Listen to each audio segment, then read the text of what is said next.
الإسقاء بالأنواء. قال ولهما من حديث ابن عباس معناه، وفيه قال بعضهم لقد سرق نوء كذا وكذا، فأنزل الله هذه الآيات: فلا أقسم بمواقع النجوم وإنه لقسم لو تعلمون عظيم، إنه لقرآن كريم في كتاب مكنون لا يمسه إلا المطهرون، تنزيل من رب العالمين. أفبهذا الحديث أنتم مدهنون وتجعلون رزقكم أنكم تكذبون. بسم الله الرحمن الرحيم، والصلاة والسلام على نبينا محمد وعلى آله وأصحابه وسلم تسليما كثيرا. سبحانك لا علم لنا إلا ما علمتنا إنك أنت العليم الحكيم. أستغفر الله الذي لا إله إلا هو الحي القيوم وأتوب إليه. اللهم انفعنا بما علمتنا وعلمنا ما ينفعنا وزدنا علما. بي أراب سوي هجريا باكلاني كمناني بناني ولون فلا سهر الجمادى الأولى من هجرة سانكالو دورنا بسوني أمغاني كلناي. miladi nasaraw ka jate ba fulani mugani duru sankalo tani kelena bisunyi tani fulanai ambe dawla bu masdara jago ambo kono darasu be shaykh al-islam al-imam muhammad ibn abdul wahhab aka kitabu kono kitabu tauhid bonda minna ko minnana kasanjin nyinini sababu ke dolowe kasanji nali sababu ke dolowe aya munun ni hadisa munun nanola ambo bonda de kono bi min kalana ko walahuma ko anana bukhari ni muslimuma min hadisi ibn abbas manahu ko ibn abbas ka hadisan nanante min hadisan minna ko ibn abbas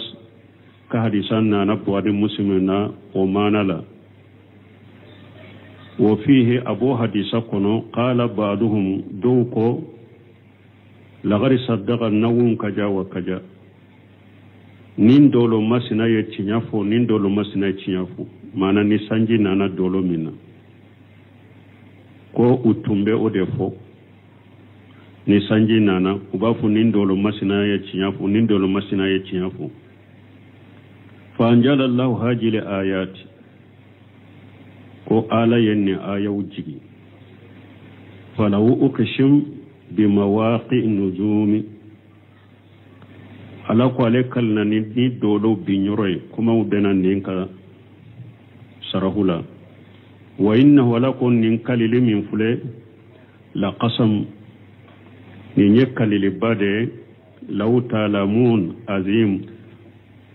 nutunya nin kalili bonya do nin kalili e kalili bade. Innahu la qur'anun karim, nin kitabu qur'ana de do kalampende do kalamfemme ni akabo fi kitabi makinun abe fen sabelen kono fen sabelen mi na tangalendo na be kitabu kono min tangalendo la yamassuhu illa almutahharun foytem magani o kitabu ina ni fen senema ute fo munu senelo ndala yere munu seria ulu de be maga kitabu ina tanzilu min rabbil alamin kitabu injigina kabo damfe untige ala defe. Afa bihaja li hadisi antum mudhinuna yala nin qur'ana aw ben nin qur'ana mre masalha nate chinyafo qur'ana chinyafo mogowe وتجعلون رزقكم أنكم تكذبون على يغرجاغ منك أكنك على بركة دم منك على alay nema minke awye na kanka la barika daka ayo barika dake kala kan nema ingalun tigaya nan tara useminu kasrahu konako qawluhu wa lahuma nako Sheikh Muhammad ibn Wahhab ko annana Bukhari ni muslimuma jahiru annahu sabaqu qalam ako min be banganye kalmude porogotora wa illa ni ote fal hadithu fi muslim wa laysa fi sahihayn hadisan be muslimu de kono hadisain te kitabu sahih fulain kono abe muslimu de kono te Bukhari kono meni muallifu ko lahuma wa ya kalmu purgotolide wa maana li hadisan maana munye annahu lamma najala al mataru nasabahu ba'duhum ila rahmatillahi tumami sanji jigina dowe sanji jigini ya dambi kata ala kannemama wa ba'duhum qala laqad sadaqa nawun kaja wa kaja doko nin dolo masina ye cinyafo nin dolo masina ye cinyafo faka annahu abekomi jala nawan huwa alladhi anjala al-matara aw anjala bi sababihi nin tigi abekomi alayya ke komi dolo inde sanji njigi ube sanji njigira ni dolo in sababu de ومنه ما يذكر في بعض كتب التوقيت abo kono kitabu munun nana nube wakatu yelemalini wakatu fo wa qalla an yaqlufa nawhu ubafo akadro nindolo masina nim ewa akabo akatenkoro mana akadro mana nindolo masina nisanji kana kanka kya kono nisanji akososo okadro aw haja nawhu sadiqu ube nin dolo min fulene ni nyeti ya tigide wa haja la yazuz akon nin tedaga nimbe kitabu munun dilala al falakiyuna be kitabu munun dilala tawqiti nu be dolo waqtu nu bo waqtu ni sanji na waqtu fo dolo la do be nin fo ko akacha nin dolo sanji kankana kono akadogo akabo ukabo adogo koro ube nin dolo masina koni yechinya tigide nale koni jora doro sanji de bena kono no seminu kununu na nyona be nin kitabu mununa konni te daga wa huwa alladhi ankarahu Allah azza wa jalla ala ibadihi ko de ye fenye ala ye minnan kariya ka jonga o de fenye ala minnan kariya ka jonga wa haja shirku asqaru ni nyem mushriki ya fitini de ka sanji nali ka sababu ka dambi kata dolo ma ko dolo de kera sababu nana mushriki ya fitini do walau khala bi idnillah fa innahu la yazuz harin ni ko de nin dolo masina ko ni bora doro abeke sababu sanji bena bi idnillah harin ni yo fo ka farakade ate daga harin ni ko nin dolo masina koni na wakati sera na bora sanji bena na sababu de beke sababu ka sanji nati ni ala jenanai hari ni yo foka farakate daga lianna kull al asbab min Allah parce que sababu bebe bo ala de fe wa naw lam yajaluhu Allah sababa dolo ala ma ke sababu ye ko be sanji nati woni eye sanji nali sababu kale iye fenke sababu wala minke sababu qawluhu nako fala uqsimu bimawaqi an-nujum uqtilifa fillah nako fala uqsim bimawaqi an-nujum tawsir kalaw yanyugon so la yinna faqila nafiyat doko ko geninde do wal manfiyu mahjuf min gena awa o tikira kaboy wa taqdiru la yini la shihata lima tajumuna min anna alqur'ana kadhibun aw shihrun wa shirun wa kihanatu do ko layne munye geni kamunge min gena o mafo na be kamunye mana jahilun kafiru be min fo asahalente juma nu ba fu ko qur'ana e ngalondo nu ko qur'ana e dabali de nu ko qur'ana e donkili de nu ko qur'ana e kolonfili de o sahalente ko lay mana yo ode kafiru nye qur'ana ke minye o sahalente uqshimu nkalna ninne alaye uqshimu nkalna bi mawaqi nuzumi nkalna ni dolo bi nyoroye innahu la qur'anun karim qur'ana ye qur'ana bade jahilu be min ko faka o sahlente do ko lay kala nyini yende fa uqshim la alaqata laha billah itlaha nunun tigun ko kaleni ko dilo nyogonate kaleni ni lay ni nyogonce few wa haja lahu badul wajhi no semin ko min fulani nye shi yoro do baye ni nye kuma fuloy wa khila do ko innal manfiya al qasam do ko lay geni de do me alaye munge aye kalili ndege fa hiya dakhilatu ala uqshim ko abeddo kalili kono ay la uqshim walan uqshima wala ulutigo yella inke munye ko geni de aye kalili ndege geni mimbe do kalili kono fana misali ko ala ko la uqshim walan uqshima ko ala kunte kali intena kalifana ala anna alqur'ana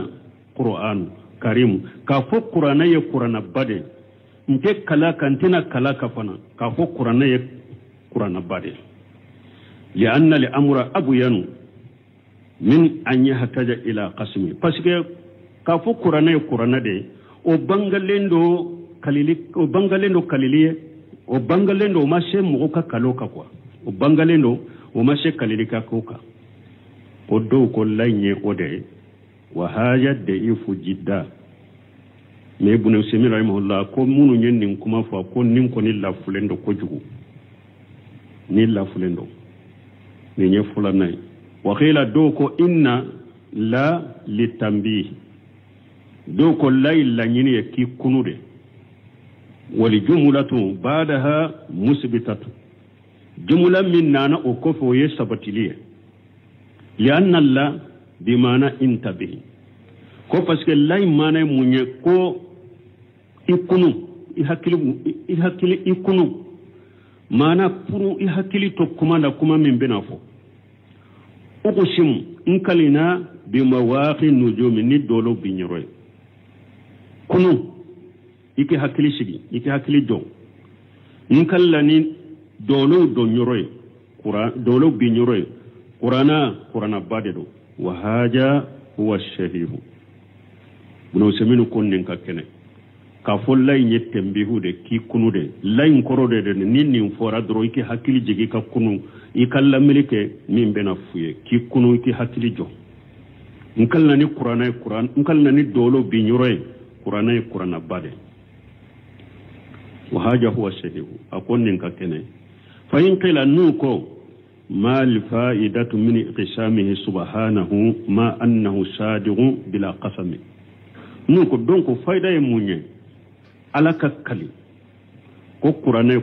بادي على كالوكا كافراكا على يتشنيا تيجي نا يمين فو تشنيا دو أماشي أكا كالي وكالي نفاي موني ساولا على يتشنيا تيجي أبي تشنيا دي فو هاري ناما كالي bebaro na yimin fo yechinyai donc kalili na fana faida jumaini ala kalila ya anna alqasma idha kana liqaumin yu'minuna bihi wa yusaddiquna kalamahu fala hajata ilayhi fasina yasru ala kumana mugode mugo mununye mu'minu ye ube ala ka kuma cinya tigiya haju te tuguni ala ka kali qur'ana ka ko qur'ana bado parce que kuma bake ka fo mununye mu'minu de do udalembe ala ka kuma la donc wala alama hatagiya ka kuma kali tuguni wa in kana liqaumin la yu'minuna bihi na yasru ala bake ka kuma info mugode munu malli manani alay fala faidata minhu donc fayda shite kalila ala ka kale wuluye parce que I kalila wuluye ma kale wuluye wulu dalente ala la umalli manani ala umalli manani qur'anai kale kunte wuluye qala ta'ala alako ala min qur'anin wala in atayta alladhina utul kitaba bi kulli ayatin ma tabi'u qiblataka alako chidema ako kitabe dira munuma nini tamanche nanuma utettu ikanye shiroko ikaqibla ko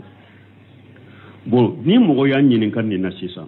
wala ala kalli kunye munye san na fajuma ni faida juma be kalina na ya sura lay kuma info mu'minu de nu bedda ala ka kuma la ma hata ga kakkali na ya sura ay kuma info mogo de munun dalente qur'an munun dalente alala kalili kuntala anafatala ni mogo do ya nyinin kan ni na ni mogo do ni nyinin kan ba jabi jumanna ujiba doni ka baw yo tigi jabi anna faidatal qasmi min ujuhi ko Allah ya kalili min kala ka kalili ka nafa a faida ko damado al awwal folo anna haja usulubun arabiyyun litakid al asiyai bil qasam folo ni arabu ka togode arabu nunu luka ta togode nu ba fo ka femmin fo ka giriya ka gele har ne cinya da dobe kalaka wayin kanati malumata inda jami har na yasro ko donen do befe aw kanati munkarata inda al muqatabi ube har na yasro bake ka kuma mu'min fe o konnan karilen ba bolo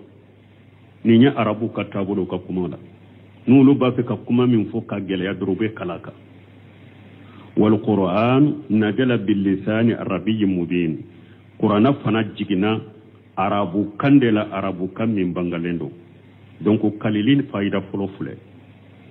arabu kala da de ni nyew ka kuma wala qur'ana fana jigina uluka kandela tele sani fulanna anna al mu'mina yazdadu yakhina bizalika fulanna kalili faida ni alaye be bado mu'minu bado udalembe ala la wule manane alaye ubala ka kuma cinya tigiya men ni ala kalina minka abe mu'minu jidi dankaniya de lani okoyne ni ala kalina minka abe mu'minu jidi dankaniya la ni wud dankanani okoyne wala maniya min jiyarati al muakkadati bo balili fanate bo kam ewa fendo jidi fendo dankaniya be bolo memme ka fendo fara ka ikad dankaniya ka giriya bolo balili to fanala allati tajidu fi yaqin al-abdi ko min be do far hada maden ka dankaniya ka ki ka dankaniya jidi ko fana fo ka fara kuma ka balili to fanala qala ta'ala ni ibrahima ala ko kabo ibrahima bulo ala min korta lendo rabbi arini kayfa tuhil mauta qala awlam tu'min qala bala walakinni liyatma inna qalbi ibrahima da ayi ala nyininka akon tigi ala ibe sunya na maya chogumi ayiranela ala ko ibrahima imadala ninne ala ko be sunya na maya imadala ibrahima kondara lade memba fendu sukunde kama fantaso doka farin kaddankan yaka wala ala ka kaliko doka pour ka do fara mu'mini kaddankan yaka bashi to fanala asalisu sabana anna allah yuqsimu bi umuri azimati dallati ala kamali qudratihi wa jamatihi wa ilmihi sabana ala be kaliko bawdeka ko ba munumbe alaka shebaya ko ba munumbe alaka shebaya iranna ani alaka bonya ani alaka doni فكأنه يقيم في حاجة المقسم به البراهين على شهة ما أقسم عليه بوسطة إجمع ما أقسم به أبيكم مني على كلنا كودولا على بافي كدليل دي جو أكلنا نميني أبافي كدليل جو وفي مسنا سهليلا ni fenye akalna ni minye ni obonyaye puru kalli kera ni minye o sabatiye mana pasibul qaymu yo yira ka kitabe kuno تبيان في قسم القرآن نياي على كلناني فيمو فينيا كدام فيم لا وبايرو فيم ماشينا يفيم بادي دونك على باكلني او فيم بادي pour akalnani minye ko sabatili ila ni o fem bay ni kalini ni o fem bay ni nya a fayda sabanay arabi unanina tenwihu bi halin muqsam bihi pour hadama de ini makodo kalili kera min ni minye ini makodo ola kalili fayda do fulene ala be kalifendo ka a fayda nanina e munye pour i kalili kera ni minye e kan ire sugula no ini ka hammike wala li'annahu la yughsimu illa bi shay'in parce que ala te kaliri foye ni pembate wa hajan wajhan ni nyefula min fulen ni la yaudani ila tasdiq al-qabr nunun te sagi kata kibariya tinyatiga made ala kaliku ewa abe kali ni fen fula min fulene kali ni minye abo bonyayira kalili kera ni minye fana ko fana bonyayira ila ani ka ewa o fana sabatilina sahalira ila nunun te ni kali kun fula te sagi kata kibariya incinya tiganima mana ala makali kibariya nka puru e ka kibariya incinya tigani kalili bal إلى ذكر الآيات التي أقسم بها تنويها له بها وتنبيه على إجامها مكاليلين كي ساقي كتا كباريان شيئا تغالين ويرولا دي كاليلين مبي ساقي كتا منا مانا ألا كالناني فمين يكو بنيا إريلا أني كي حكلي جيجي كي كنو كو فم سينا فم بادي كالين كم بكي ودي أكون تكومي كباريان شيئا تغيا نينيان ناني ناي kalili fayda la nyala be kalini aka kuma fotawga alqamis duruna al-ihtimam bil muqsami alayhi ni alakal na fendoka kalili fayda durna munye pour alakal na ni alakalina minka ika haminoe alakalna minka ina haminoe wa annahu jadiru bil inayati wal isbati kayrila ofem masina akaka hada maden ki resugula nay akaka hada maden ka sabati donc wala be kalifenka annafaye ni vendurude wa qawluhu nako fala uqsimu bi mawaqi nuzul Allah subhanahu yatahaddasu an nafsihi bi damir al mufarrad ni alako ko alekalnani dolo binyiroy alabe ewa kuma Allah be kuma kabwa yerema ni demirile faradiye inni ube ana li'annahu yadullu ala al-infirad wa at-tawhid ni ala kuma na kabwa yerema ni demirile mufaradi ube munyira ka yiranna ala kelempewde do a kelempewde fana be pato fa huwa subhanahu wahidun la sharika lahu ala ye kelende je nyogonte alala wodiyato ala be kuma ka boyere manna be kuma ayere ka yoro dola abake mewa kelende mire kayira kelempelu de je nyogonta ala wa yatahaddasu an nafsihi bi damir li jamui ala be ewa kuma ka boyere mafana ni demur li jamuye jama demire inna nahnu abofu ni dama jamire li annahu yadillu ala al ajamati bon ni ala kumana ayrema ni jama demire ube munyiranna ala ka bonya ka qawlihi ta'ala kuma ala ka kuma la min qurta leno inna nahnu najalna dhikra wa inna lahu lahafizun ala ko awnde e qur'ana jigi ande be qur'ana tanga wa qawlihi ani ala ko inna نحن نهي الموتى ونكتب ما قدموا وآثارهم أو إن الدمير لجمود نحن الدمير لجمود أو أند بسون ينميا أي بارا منون كي أند بو سبي أي بارا منون توقف نون نفا بولا كفا أند بو سبي دمير لجمود فلنيني الآية كتايا لبا ولا يتحدث عن نفسه بالمصنع mais ala te kuma ayere kani mogo fula demire musannay ate atoke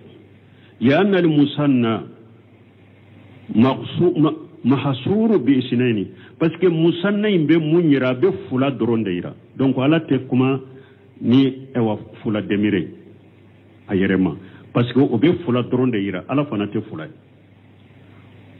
wal ba'u harfu qasmi ba'u o ye harfu qasmu de kalili harafe de ro donc ma do semino bena fo sarahula nyefe bon nin demire jamu munun fule qur'ana kono uba fo mutasabiha nunun de yen nasaru mina qur'ana mutasabiha munun yen nasaru mina munan nasaru ko alaw ye sabay ko alay maryama ye alay ko isa ye alay ko parce que ala ba fo qur'ana kono inna nahnu ko wala wote kelenye ni mutasabiha nasaru soro mais mutasabiha min fulene ma sagi katam muhakkamam qul huwa allah ahad uma sagi katoma wodi ato qur'ana ka mutasabiha ni ma sagi kata ayatu muhakkama madrobe fili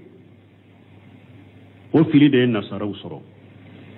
ko ala te kelenye ko wodi ato aba yire foni demiri jamu kasoro muhakkama munun be qur'ana kono uma sagi kata uma wal mawaqi jamu mawqi yemunye mawqi farale nyogon ko de mawaqi واختلف في النزوم وينغون سوسو دولولا فقيل انها نزوم دوكو ko dolo yeredo nujumul ma'rufatu na ko bi mawaqi nujum tawsirkalaw yen nyogo soso nin nujumula do ko dolo munun dole munan bodo ko ala kambe wuludema فيكون المراد بمواقيها متاليها ومخاربها ولا لانيني بكشيسا دولون بنيرو مانا وبونيرو انو بنيرو نا كيرا دولو دونيونde ni ala ko nkal nani dolo binyoro lanyine dolo bonyoro anu binyoro nkal nanai na kera dolo done nununde wa aqsama Allah biha ala kalani dolo binyoro لما فيها من الدلالة على كمال القدرة من بدولو بيني بولين بينلا دليلا منون بالا نوبا على كمسايا أنا كشبايا دفلين يرانا في حاجة للتنظيم البدئي ni ala ye sankaba ani dugma kolo dilan cego kaba kole minnate وما فيها من مناسبة المقسم به أني مناسبة سرينيغونيا من به كاكالني دولو بنيروي ni kakalini Qur'ana kakalini dolo mbirinyoro ko Qur'ana chinyai sirinigonya mimbe uni nyogonche sirinigonya kulali kerani minye wal muqsim alayhi ani kalli kera minka munasabani sirinigonya mimbinu nyogonche oya jumai wa huwa al-Qur'anul mahfuz biwasati suhubi mana ala ko ale kanani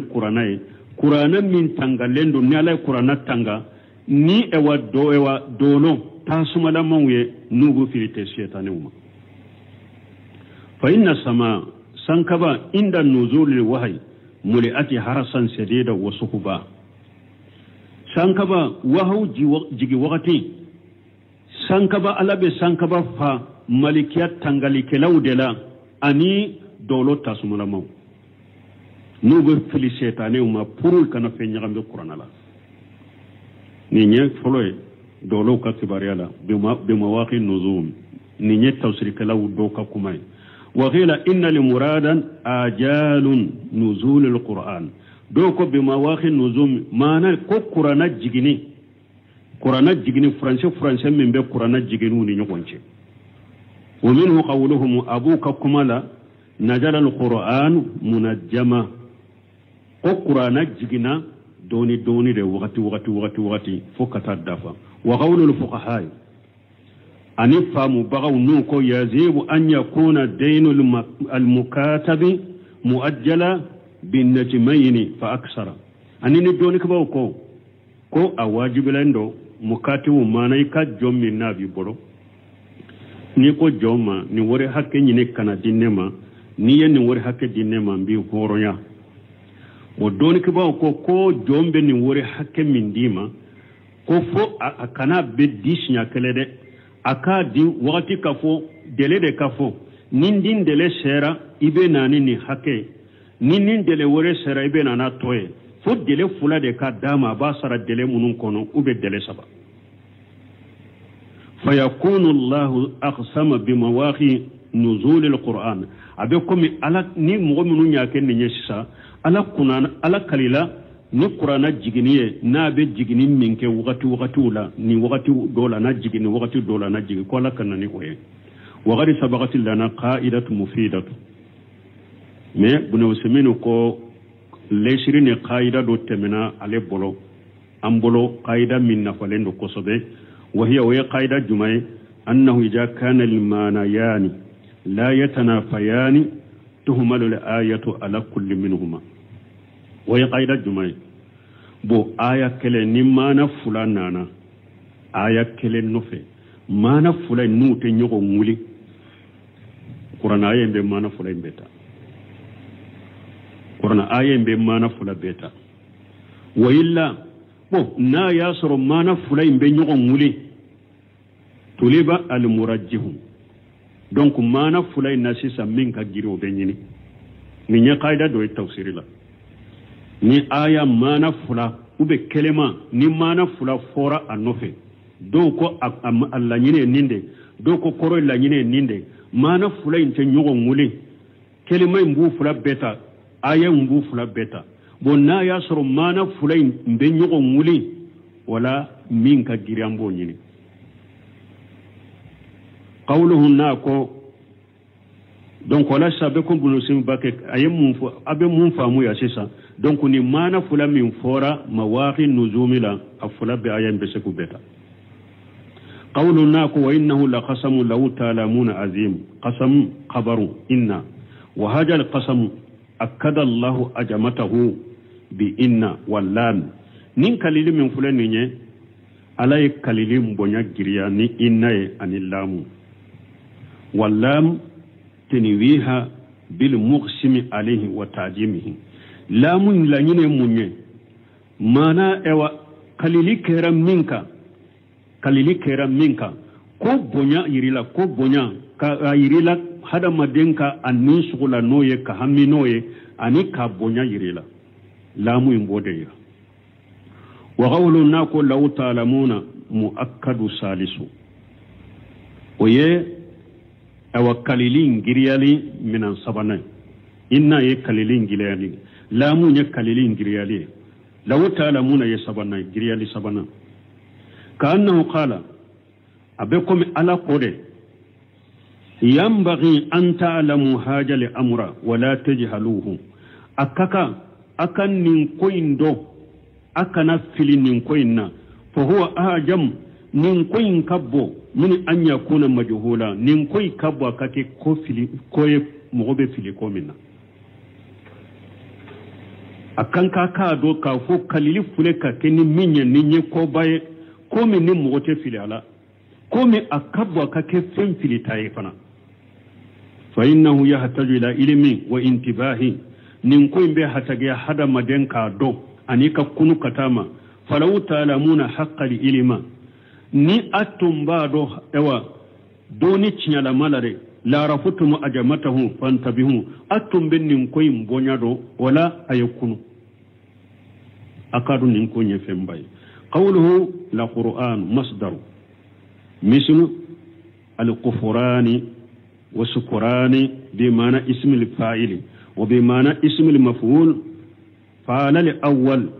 يكون المراد أنه جامع للمعاني التي تضمنتها الكتب السابقة من المسائل والمنافي ننقل القرآن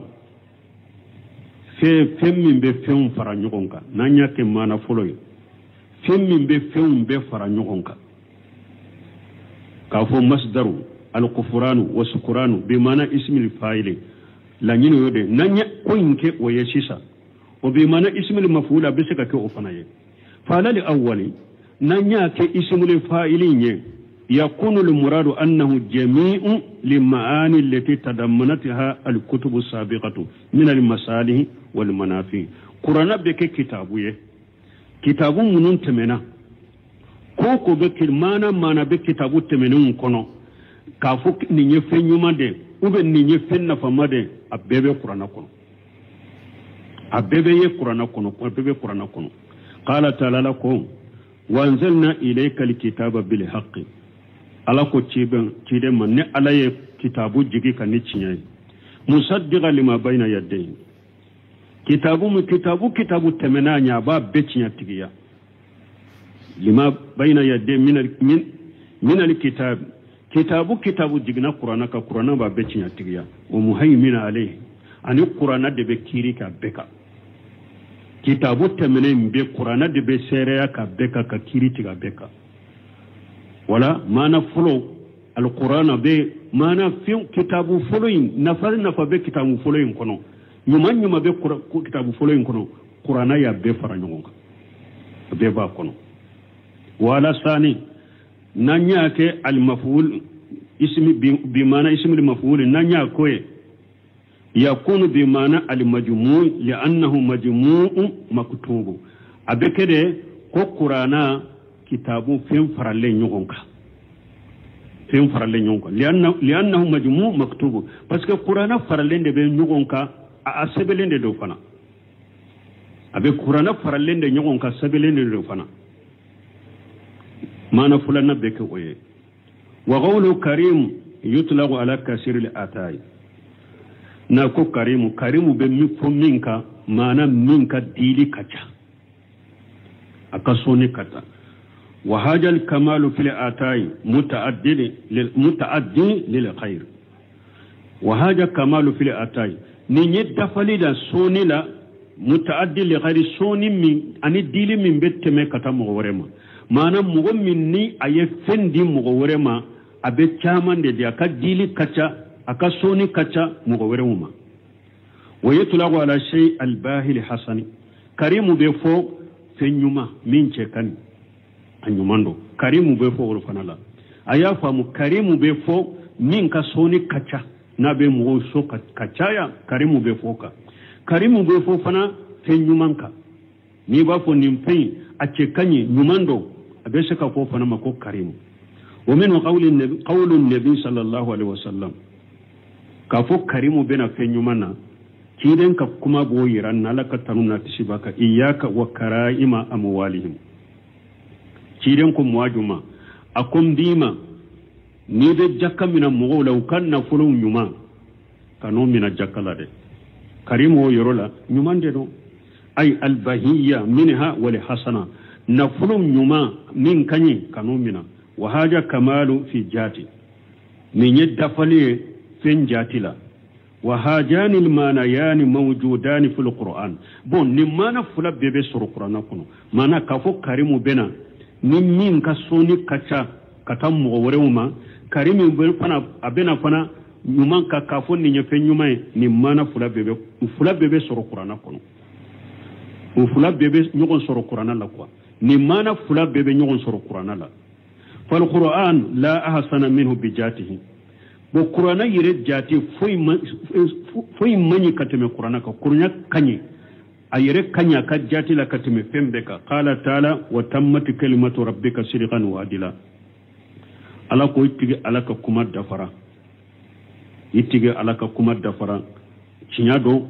cinyala tilenya la fana mana ka fo karimu bena femmin jati kanyi karimu bena fana femmi ni aka dili na ka soni kacha kata mugo werewuma nonu fula beye nyugon soro qur'ana la qur'ana jati kanyi parce que ala ko wa tammat kalimatu rabbika sidqan wa adila wal qur'an wa qur'ana yuti ahlahu min al khairati diniyati wa dunawiyyati wal jismiyati wal qalbiyati aw nanko karimu ye min ka soni kacanabe hera di muguma kacaya hera da tananga makacaya o sabati lembe qur'ana la fana wal qur'ana yuti ahlahu min al khairati qur'ana be hera di qur'ana dunke wa be hera chaman de qur'ana dunke ma diniyati dina hera chama qur'ana bode qur'ana dunke ma dunawiyatu giya hera chama kurana bode kurana tiguma wal jismiyati farikolo ka hera chama kurana bode kurana tiguma wal qalbiyati dusukun ka hera chama kurana bade kurana tiguma qala ta'ala lakum ala min korota lenu fala tutili kafirina kanatuku kafiru kode wajahidihum biha jihadan kabira kafiru jihadu ni kurana jihadu la jihadu min kabbo فهو الشلاه لمن تمسك به أو قرآن يباموري قرآن يباموري مغايا نمو من أنيك نقرآن يده نمو من قرآن من كلا كفامو كبارك ناي بامورو دو بامورو فلي بولو بامورو من نمو تسيلا كاتوي بولو قرآن يباموري مغايا من أنيك نقرآن ولكن يهتز إلى أن تتمسك به بالقول والعمل والعقيدة mais pour Qur'ana ka kima bamuruye abe hatagiya ika Qur'ana mina ni kuma kanye ika Qur'ana mina ni kewale ika Qur'ana mina ni aqida maana Qur'ana ka do ika kuma kauna Qur'ana ka do ika kewale wala Qur'ana ka do ika aqida la maana ni o min ye Qur'ana mina ika kuma kaula iye Qur'ana mina ka baraka na ika kuma kaula iye Qur'ana mina ka baraka na ika kewale wala iye Qur'ana mina ka baraka na ika aqida la kadus kuna sirla Qur'ana yima bamuru bi bolo fala budda an yusaddiqa li aqida al aqidata wal amalu al aqidata al amalu la budda Qur'ana ika cinya tigiyai ka aqidala ika cinya tigiyai ka barala Qur'ana cinya tigiyai ka duskuna sirila ika Qur'ana cinya tigiyai ka barala qala sallallahu alaihi wasallam alaka ciden ko alaka tanuna tishibaka ala wa inna fil jasadi mudghata ciden ko sogo bu kelen fule fare kolola ija salahati salahal jasadu kulluhu na nyana fare kolo be nyana وإذا فسدت فسد الجسد كله نا تشينا فركل بتشينا وهي القلب ويد سكون ne Qur'ana yem gomin kaddu sukun dila ikhaati danyana ikaddu sukuna sirinyana ciden ko sogo bu kelen fule farikulo na nyana farikulo be nyana na chiyana farikulo be chiyana wayeddu sukunde odi ato mogomi na ba ka fini teme alikaba kurufura kofe ka jigi abe fufa nofe che sariya ko fini ka da yoromi abe jigi abe bombo siddi aba bolodi wali musoma ni kuma na ama kani bombo siddi ni kuma na ama kani ka fini jigi ni kuma na ama kani tegedi bolodi wali musoma aba fo ko abe dusukunde bolo inna allaha la yanzuru ila suwarikum wala ila إن الله لا ينظر إلى أجسامكم ولا إلى صوركم ولكن ينظر إلى قلوبكم وبنين دفو قال تمو فين اللاجة على تفرقوا اللاجة على بيد سكون اللاجة يأتي يفوده حديثا يبده me hadisa wore be ciiden ko sogo bu kelembe farikolo da na nyana farikolo be nyana na ciana farikolo be ciana o eddu sukunye ni du sukunyana iti bolode wali musoma ni du sukunyana iti bombo city ni du sukunyana ni ciiden ko fini kadda yoro mateteme iddu sukunde ciana mene ni du sukunyana farikolo be benya me na ciana farikolo be ciana ni ya ibe ala soso ni la ibe ala kutana du sukunde ciana lendo wode manyi mene وصف الله القرآن في آيات أخرى بأنه مجيد على القرآن من كتو آية ورلا قرآن بدو والمجيد صفة الأجمة والإجة والقوة مجيد يموني بنيام كم من كتو ديرو أني قرطة كم من كتو أني فنغا كم من كتو والقرآن قرآن جامع بين الأمرين قرآن يفهم فلاين بفرانيونغا فيه قوة وأجمة fanga be qur'ana la bonya be qur'ana kabo wakaja khairatu kathiratu abo chugo de la hera chaman de be qur'ana la wa ihsanu ani nyuma ya chaman de be qur'ana la donye liman tamasaka bi ni mo mi nya qur'ana mina ni mo mi nya qur'ana mina ide to ko fanga bila ni mo mi nya qur'ana mina ide to ko mo ba ni mo mi nya qur'ana mina ede to ko hera chaman bila ni mo mi nya qur'ana mina ode to ko nyuma ya chaman bila ni mo mi ni mo ye qur'ana mina qur'ana yima fangaye qur'ana yima bonye kurna yima hera chama kurna nyuma nyuma ni mo mi nyamina abed ni mbesima qawluhu nako fi kitabin makinun kitabu tangalena kitabu filu bi mana maf'uli mislu firashi bi mana mafurushi wa khirashi bi mana maqrushi wa kitabi bi mana maktubi nako fi kitabi mana fi sebele maktub fi sebele qur'ana ye fi sebele nde asabele ne sebele mbakono wal maknun al mahfuz mana fi sebele min na tangalendo qala ta'ala lako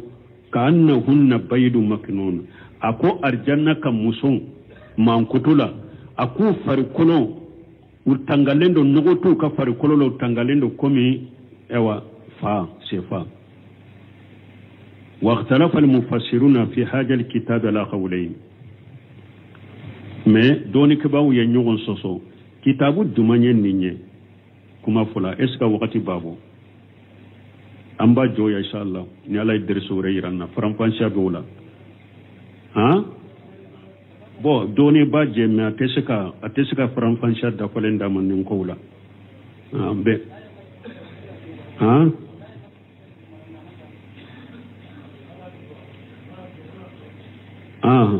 كتابه كما فلابالا واختلف المفسرون في هذا الكتاب على قولين الأول فلو أنه لوح المحفوظ الذي كتب الله فيه كل شيء دوك نين كتاب في كتاب مكنون من فليا والله المحفوظ ديدو له المحفوظ كو ديدو له المحفوظ ni ala yella tigeni fembe sebe akono asani fulana wa ilayhi jahaba ibn qayyim بن خيم تارا أودي نوفي بن خيم يودتا أنه صحف التي في أيدي الملائكة كو غفم منهم بملكة وبلو كنين كتابو يودي قال تعالى لكو كلا إنها تذكرة أكنين قرآني حكلي جيجي فمن سا ذكره نا كريم مغمني كميري كتاسي حكلي كجيجناي في صحف مكرمة نا في غفم باوكونو مرفوعة gafe munun korotalendo mutaharati gafe munun nu shenalendo bi aidai safarati nu be malikiya ci da umbolo munun be ci nyana bo alana kaddam fe nu nyugonci fa qawluhu bi aidai safara yurajjihu anna al muradan al kutub allati fi aidai al malaika na ko bi aidai safarati nimbe agriyanye kafo ala kambe kitabu de ma kitabu munumbe gafe de ma gafe munumbe kitabu munumbe malika ubolo ala kambe bulu de ma lianna qawluhu la yamassuhu illa almutahharuna ay almalaikatu ni ala ko o kitabu mo site magala fo ala yereye munu seneya ulu ye malika ude o yajunu qawluhu bi aidi safara oni ewa ala ye ewa kuma min fulani ye mutahharuna ani aye kuma min fo bi aide safara nonum be nyogon peshe ube nyogonta wala haja ninka yakunu almurad bil kitab aljinsu la alwahid la nyini be ke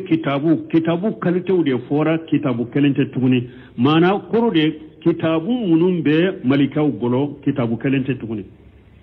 abeke jinsu do yerola inshallah wala donc tuma min nin kera sisa abena do sosori da ni wakati tota ninde ko sisa la ya masulal mutahharuna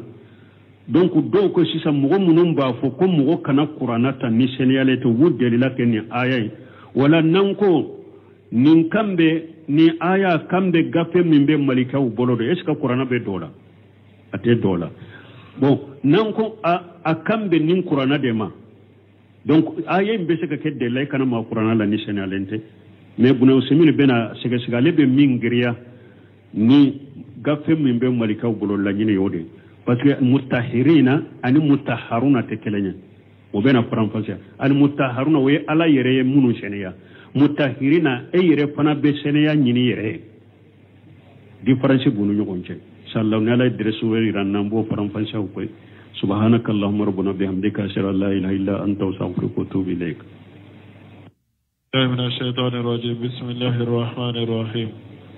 كتاب التوحيد باب ما جاء في الاستسقاء بالأنواع.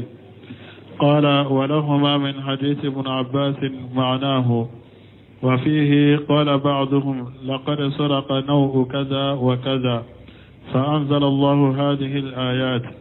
فلا أقسم بمواقع النجوم وإنه لقسم لو تعلمون عظيم، إنه لقرآن كريم في كتاب مكنون لا يمسه إلا المطهرون، تنزيل من رب العالمين. أفبهذا الحديث أنتم مدهنون وتجعلون رزقكم أنكم تكذبون. بسم الله الرحمن الرحيم.